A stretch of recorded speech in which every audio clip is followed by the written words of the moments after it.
Assalamualaikum warahmatullahi wabarakatuh. Halo semuanya. Oke, jadi kali ini kita akan membuat podcast tentang ilmu tasawuf. Saya sebagai host yang akan menemani podcast kali ini dari awal sampai akhir. Perkenalkan, nama saya Amal Fasabilah, dan samping kanan kiri saya ada narasumber yang sangat amat cantik dari Fakultas Usuluddin. Dan boleh perkenalkan namanya? Kenalin, nama saya Nur Fitriani. Nama saya Cahaya Taya. Kali ini kita akan mengulas apa sih itu ilmu tasawuf, bagaimana sih cara kita mengkaji itu ilmu tasawuf. Oke, menurut kakak-kakak ini gimana sih itu ilmu tasawuf? Dari siapa dulu nih? Kayaknya dari aku dulu deh ya. Jadi menurut aku itu tasawuf adalah ilmu yang mensucikan hati, dan dia itu mendekatkan diri kepada Allah. Karena fokusnya bukan hanya pada ibadah lahiriah, tapi perbaikan batin juga. Seperti menghapus sifat dengki, iri, sombong, segala sifat kejelekan seperti itu, dan menggantinya dengan secara apa sih? Secara ikhlas, secara sabar, secara kita dengan bersyukur. Nah itu termasuk dari materi ilmu tasawuf menurut aku ya. Nah sekarang dari Kak Cala gimana pendapat tentang tasawuf itu? Menurut aku, tasawuf itu simpelnya kayak gini. Usaha manusia untuk membersihkan hati dan mendekatkan diri kepada Allah. Mungkin penjelasannya nggak beda jauh sama sumber sebelumnya. Jadi gimana cara kita membersihkan hatinya tuh dengan pakai ganti akhlak tercela kita. Jadi kita tuh menjauhi akhlak-akhlak tercela, terus ngeganti sama kayak sifat baik. Jadi tuh kayak misalnya kayak kita tuh sabar, ikhlas. Misalnya kalau lagi macet di jalan tuh kita sabar. Kalau kita lagi ngadepin cobaan, ujian hidup yang berat, itu kita sabar. Terus kalau misalnya kita ya pokoknya sabar lah. Terus habis itu ada lagi ikhlas. Kita tuh harus ikhlas. Ada ujian, ada cobaan juga nggak cuma harus sabar, tapi kita juga harus ikhlas. Itu intinya kayak kita tuh membersihkan hati. Jadi kayak tazkiyatun nafs, jadi kayak penyucian jiwa kita dari akhlak-akhlak tercela. Kita ubah sifat kita ke akhlak yang baik gitu. Oke, menurut kalian gimana sih? Kan kalian ini Gen Z ya. Bagaimana sih, apa itu penting tasawuf di era modern saat ini? Menurut kalian gimana nih? Dari siapa dulu nih? Dari aku dulu kali ya. Boleh. Kalau menurut aku tasawuf ini penting banget buat Gen Z kaum anak muda kayak kita gini. Karena hidup sekarang tuh serba cepat.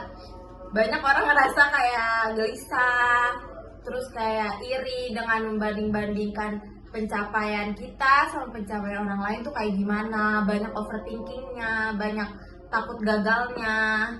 Nah dari situ tuh kita tuh perlu mendekatkan diri kita sama Allah, biar kayak hati kita tuh tenang, nggak selalu cemas, terus nggak gampang iri, nggak gampang overthinking. Karena kita percaya kalau misalnya Allah tuh bakal ngasih hal yang terbaik buat kita nantinya. Karena Allah itu bisa jadi penenang hati kita. Aku setuju sama kakak narasumber satu ini. Karena tasawuf itu melatih kita untuk melihat dunia dengan rendah hati. Jadi kita nggak sombong gitu dengan dunia. Misalnya kita belajar bahwa kebahagiaan bukan cuma dari materi aja gitu, tapi dari hati yang lapang dada.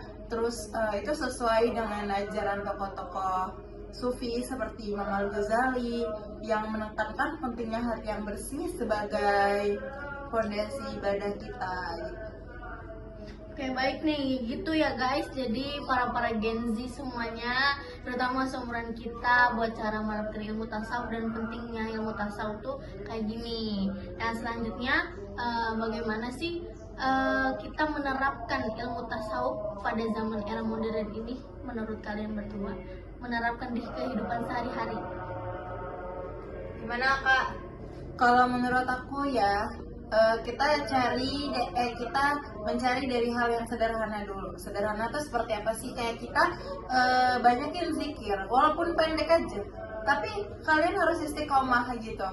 Jadi itu bisa dilakukan zikir dengan setiap hari gitu, karena itu menurut aku dengan ringan ya, dengan cara mengucap aja. Tapi nggak cuma mengucap di lisan, tapi mengucap juga di hati gitu, dengan hati kita gitu. Terus juga kita tuh dalam aktivitas juga harus diawali dengan niat, karena apapun segala aktivitas itu kita harus jaga niat gitu loh. Nah terus yang terakhir ada hindari sifat-sifat buruk, sombong, iri, dengki, segala macam itu. Nah, terus kita harus perbanyak bersyukur, teman-teman. Jadi, syukur itu sebenarnya penting banget ya buat kita. Karena biar kita tuh nggak ngerasa tinggi hati. Dengan adanya tinggi hati, maka kita harus bersyukur, teman-teman. Tuh. Mungkin aku tambahin dikit ya kak.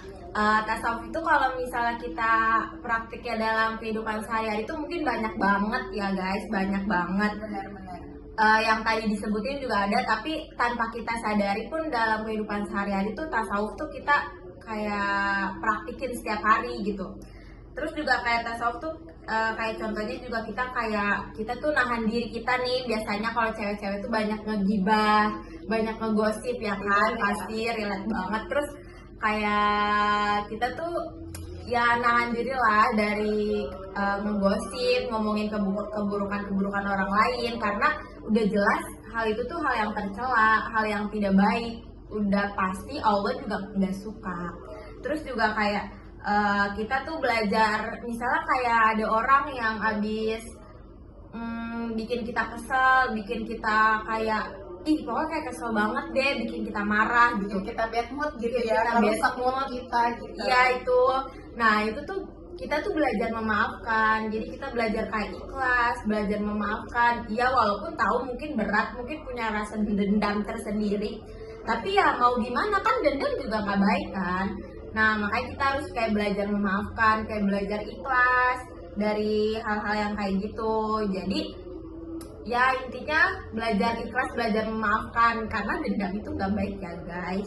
Terus ada lagi kayak kita tuh belajar ikhlas juga, misalnya kita udah punya wishlist lah ya, zaman sekarang tuh namanya udah punya wishlist, udah punya kayak keinginan. Kita tuh kayak dulu tuh kita punya rencana hidup tuh mau kayak gini, mau kayak gini, mau kayak gini. Kita tuh dulu sebelum masuk kuliah di sini, kita mau kuliah di sini pasti kan. Tapi ternyata lolosnya, ternyata kita dapetnya yang nggak semau kita gitu, bukan apa yang udah kita tulis di wishlist kita itu. Nah kita harus belajar ikhlas, kita harus kayak perbanyak bersyukur. Kita udah sampai di titik ini sampai sekarang. Kita ya walaupun mungkin banyak cobaannya, banyak ujiannya, tapi kita tetap harus ikhlas gitu. Mungkin dengan cara ini Allah cara jalannya tuh seperti ini, sudah memang Allah tetapkan dan takdirkan, pasti kita jalannya jadi lebih baik tuh. Jadi teman-teman, kita juga para Gen Z, kita nggak boleh insecure dengan di sosial media, di TikTok. Allah juga pasti akan memberikan nikmatnya hambanya masing-masing. Bagaimana kita menentukan diri kita bersyukur nggak hari ini kita dikasih nikmat apa sama Allah. Jadi ya udah perbanyak bersyukur aja guys. Kayak ya udah kita belajar ikhlas, karena Allah itu nggak bakal muji hambanya di luar kemampuan hambanya. Jadi kita harus belajar ikhlas. Kayak percaya aja kalau misalnya Allah tuh bakal ngelakuin hal-hal yang bakal ngasih kita hal-hal yang baik nantinya di sana. Nah, tapi kalau misalnya dari diri kita tetap ngelakuin akhlak tercela, nggak bertakwa sama Allah, tetap ngelakuin hal-hal yang buat Allah nggak suka, ngelakuin hal-hal dosa, ya sama aja. Nanti ujung-ujungnya kita bakal lama berproses, atau Allah nantinya bakal gak suka sama kita. Terus habis itu kayak ya udah, intinya kita tuh harus jauh-jauh deh dari sifat tercela itu. Pokoknya kita harus baik-baik. Gimana nih Kak, kalau ada yang nanya gitu, kalau misalnya ada yang pasti ada banyak yang ngeluh yang ketika ada ujian pasti selalu bilang, kenapa sih Allah selalu nguji aku, selalu ngasih pokoknya ujian yang berat buat aku, kenapa harus aku, kenapa enggak orang lain. Mungkin gimana cara ngatasin dengan adanya orang itu gitu Kak, dengan ngatasin masalah semuanya yang orang itu kayak tadi ketika dia cerita gitu ke kita gitu, gimana cara kita ngebilanginnya ke dia gitu, cara ngatasinnya gimana Kak? Sebenarnya kayak ya udah sih, kita punya prinsip kayak hidup kita ya hidup kita, hidup mereka ya hidup mereka. Jadi kayak kita nggak usah membanding-bandingkan orang lain. Mungkin kita nggak apa-apa nerima cerita orang lain itu ke kita, tapi ya udah untuk jadi motivasi aja, bukan buat kayak membanding-bandingin aja. Jadi kalau misalnya prakteknya dalam ilmu tasawuf tuh yang tadi udah disebutin, itu tuh kita harus berbanyak bersyukur.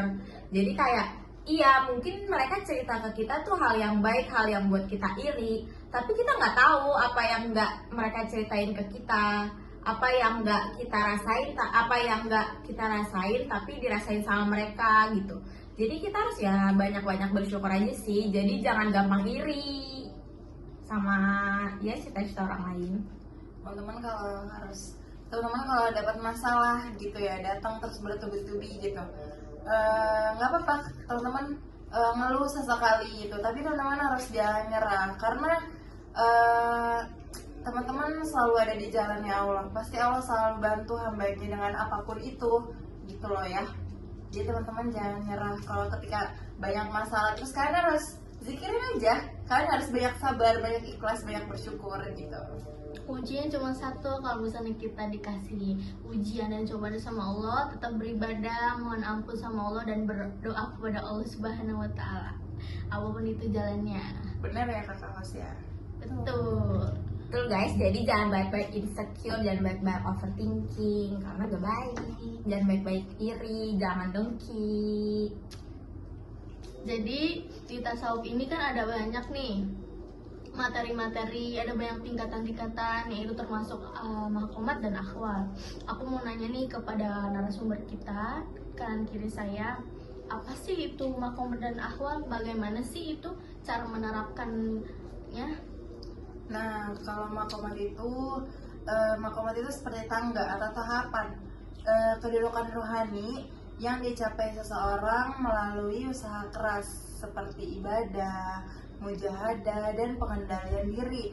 Ibarat tangga menuju kedekatan dengan Allah, dan setiap tangganya itu butuh perjuangan teman-teman.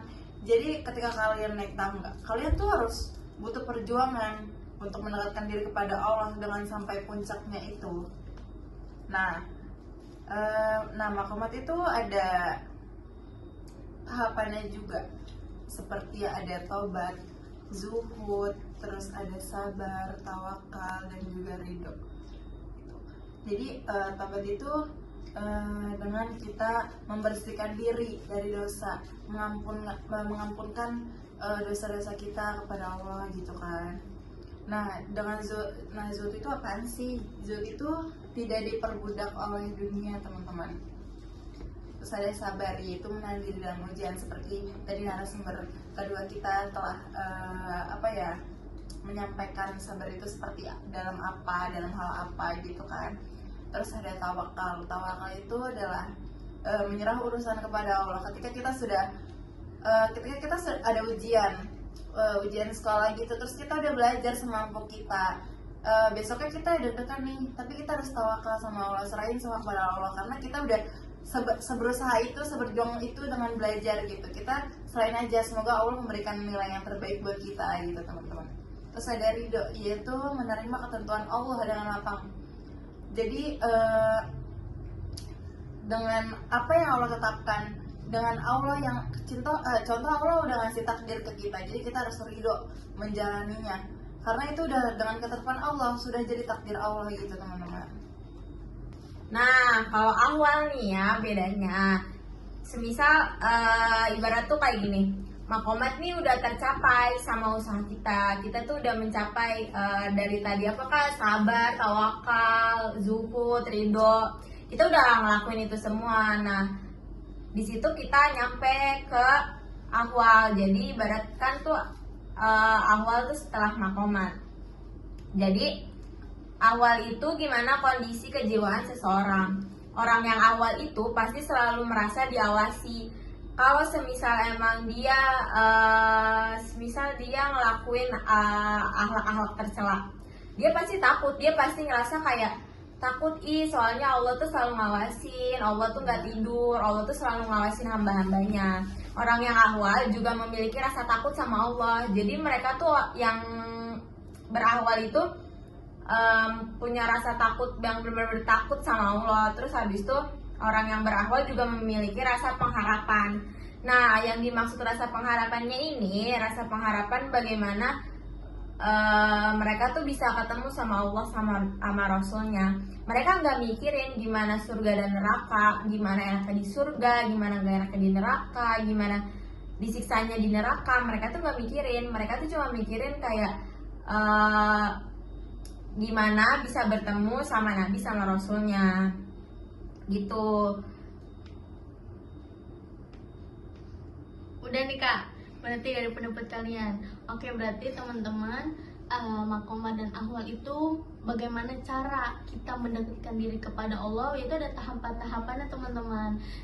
Dalam ilmu tasawuf tersebut, dimana pasti banyak orang-orang awam yang belum tahu, dan kita pun banyak yang belum bisa mencapai dengan tujuan-tujuan seperti itu. Cuma para sufi yang benar-benar ingin mendekatkan diri kepada Allah, yang benar-benar bisa. Oke nih Kak, berarti gimana nih keduanya? Apakah keduanya itu tidak terpisah antara makomat dan ahwal? Benar, karena makomat itu sebagai fondasinya teman-teman. Semakin kuat makomnya seorang, semakin layak ia menerima ahwalnya. Ibaratkan kayak gini, kalau hati kita masih penuh sama ego, hati kita penuh sama dosa, sama dendam, itu pasti Allah tuh sulit banget gimana ngasih kita rohani yang baik, ngasih ibaratnya kayak gimana ngasih hidayah yang baik ke kita gitu loh. Kalau misalnya hati kita aja nggak sepenuhnya ke Allah, masih ada rasa dengki, rasa iri, rasa nggak sabaran, nggak ikhlas. Nah, jadi tuh keduanya tuh saling melengkapi gitu. Masya Allah, jadi gitu ya Kak.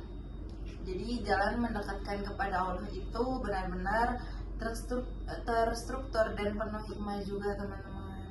Ya begitulah teman-teman, untuk mempelajari ilmu tasawuf seperti itu memang banyak sekali tingkatan-tingkatannya. Belum yang benar-benar tingkatan yang paling tinggi, yang benar-benar mencapai benar-benar pengen banget mendekati diri kepada Allah, tidak benar-benar memikirkan dunia sama sekali, benar-benar kita fokus ibadah terus. Jadi teman-teman, kita simpulin dengan pembahasan makomat dan awal ini. Makomat itu adalah tahap-tahap spiritual yang dicapai lewat usaha. Nah, kalau awal itu yaitu kondisi spiritual sebagai anugerah dari Allah. Dan keduanya ini yaitu bagian inti dari pelajaran rohani mendekatkan kepadanya, yaitu kepada siapa? Kepada Allah. Nah, semoga kita itu termasuk orang yang mau berusaha menempuh makomat, dan semoga juga Allah anugerahkan awal yang meneguhkan iman kita. Amin. Amin. Nah, kan tadi kita sudah membahas banyak sekali tentang makomah dan ahwal. Sekarang kita akan membahas ajaran pokok tasawuf. Hari ini akan mengupas lagi 3 langkah inti dari penyucian jiwa. Yang pertama ada taholli, yang kedua ada tahalli, yang ketiga ada tajalli. Nah, kita akan mendengarkan nih pendapat mereka berdua, bagaimana sih diantara komponen yang 3 tadi untuk Penyucian Kak. penyucian jiwa diri kita. Ayo kakak-kakakku. Mungkin dari aku dulu ya Kak, aku bakal ngebahas tentang taholli. Gimana sih taholli itu?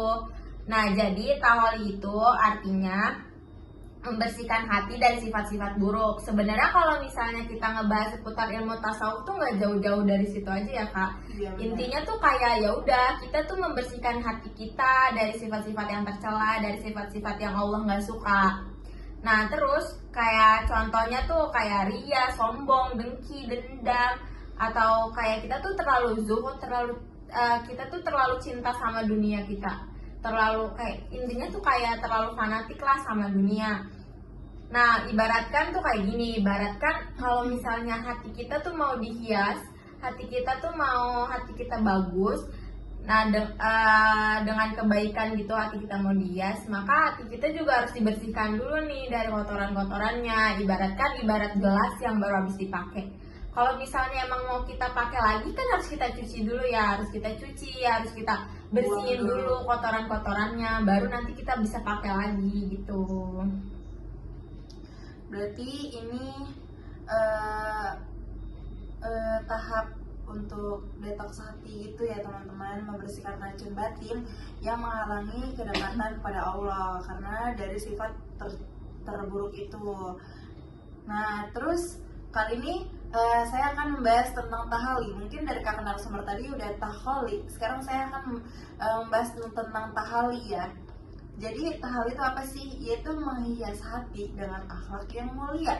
Tadi begitu pun sebaliknya ya. Kalau tahali itu yang buruknya teman-teman. Jadi kalau tahali ini dengan sifat yang mulianya, seperti kayak sabar, bersyukur, tawadu, terus ikhlas, cinta kepada Allah dan sesamanya. Jadi ini tuh seperti rumah hati dengan perabot yang indah setelah dibersihkan. Dalam tahap ini seseorang benar-benar merasakan manisnya ibadah, manisnya berbuat baik gitu. Jadi dia tuh sadar, enak ya ternyata kalau kita mempunyai sifat sabar, tawakal, bersyukur, terus sabar, ikhlas, cinta, benar-benar cinta sama Allah. Jadi dia ngerasa hidup dia tuh enak, tenang, tentram, damai gitu teman-teman. Jadi itu ibarat kayak ini ya kak. Kalau tahali itu gimana kita membersihkan hati kita. Kalau misalnya tahali itu kayak setelah taholi itu ada tahali yang masuk gitu ya kak? Ya, mendekatkan kepada kebaikan gitu. Jadi yang tadinya taholi itu menjauh dari keburukan kan. Terus tahali itu mendekatkan kepada kebaikan gitu teman-teman. Jadi keduanya harus berjalan dengan seimbang. Nah ada nih teman-teman di bagian terakhirnya. Jadi di bagian ini ada namanya tajali. Nah di sini tajali itu artinya terbuka tirai hati sehingga cahaya ilahi itu tampak jelas bagi seseorang. Jadi ibaratkan tadi tuh kita udah taholi, udah membersihkan hati kita dari sifat-sifat tercela, diganti dengan tahali yang membersihkan mendekatkan kita kepada hal-hal yang baik ya kak. Nah setelah hati kita terisi penuh nih sama hal-hal yang baik, maka muncullah tajali, di mana tirai hati kita terbuka biar cahaya ilahi itu bisa masuk ke hati kita gitu. Tapi ini tuh bukan wahyu ya. Ini tuh bukan wahyu, ini tuh kejernihan batin yang membuat seseorang tuh mengenal dirinya secara hakiki. Gimana kita mengenal diri kita sendiri, terus gimana kita ngerasa kehadiran Allah tuh ada di setiap langkah kita gitu. Allah tuh selalu ngawasin kita, selalu ada buat kita. Terus juga kayak biar hati kita tuh nggak gampang cemas, nggak gampang iri, overthinking. Jadi hati kita tuh bakal terus tenang, terus sama yakin kalau misalnya Allah tuh ya bakal ngasih kita yang terbaik gitu. Nah, jadi tajali itu seperti buah atau seperti hasil ya teman-teman dari taholi dan tahali yang berhasil gitu. Bukan semua orang bisa sampai di tahap ini karena ini adalah hadiah dari Allah gitu. Jadi 3 langkah ini teman-teman, taholi, tahali, dan tajali itu seperti membersihkan, menghias, lalu menyaksikan. Jadi dari kita taholi tadi, kita membersihkan dari sifat tercela, lalu kita ke tahali, menghias dengan kebaikan, lalu di buahnya ini kita, di tajali ini kita menyaksikan teman-teman hadiahnya dari Allah itu seperti apa gitu. Nah, jadi kita simpulkan teman-teman, dari 3 tahapan itu, taholi, tahali, dan tajali itu. Jadi kalau taholi itu membersihkan hati dari sifat buruk, tahali adalah menghias diri kita dengan kebaikan, dan tajali itu adalah terbukanya cahaya ilahi gitu di dalam hati hambanya Allah gitu, dengan buah dari hasil dari taholi dan tahali. Wah, keren sekali nih teman-teman. Kita mendapatkan tentang ilmu tasawuf, apa itu maqamat dan ahwal, dan yaitu 3 penyucian jiwa kita. Tentang maqamat dan ahwal itu adalah tingkatan-tingkatan di mana kita ingin mendapatkan diri kepada Allah. Nah, kalau misalnya 3 komponen ini di mana kita ingin menyucikan jiwa hati kita.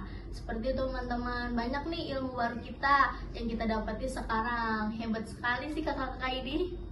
Ya, terima kasih Kakak Hawa sudah mengundang kita di acara podcast kali ini. Mungkin dari kita banyak salah ya guys. Jadi Banyak kalian banget. perlu belajar lagi, perlu kalian baca-baca lagi, perlu kalian gali-gali lagi lebih dalam. Perlu tentang- kalian dalami lagi apa sih itu ilmu tasawuf, apa sih gimana sih cara kita bener-bener mendalami dan bener-bener pengen banget tingkatan paling atas tuh ilmu tasawuf tuh gimana. Oke, mungkin sudah cukup Kakak Hawa. Sudah cukup sih podcast kali ini.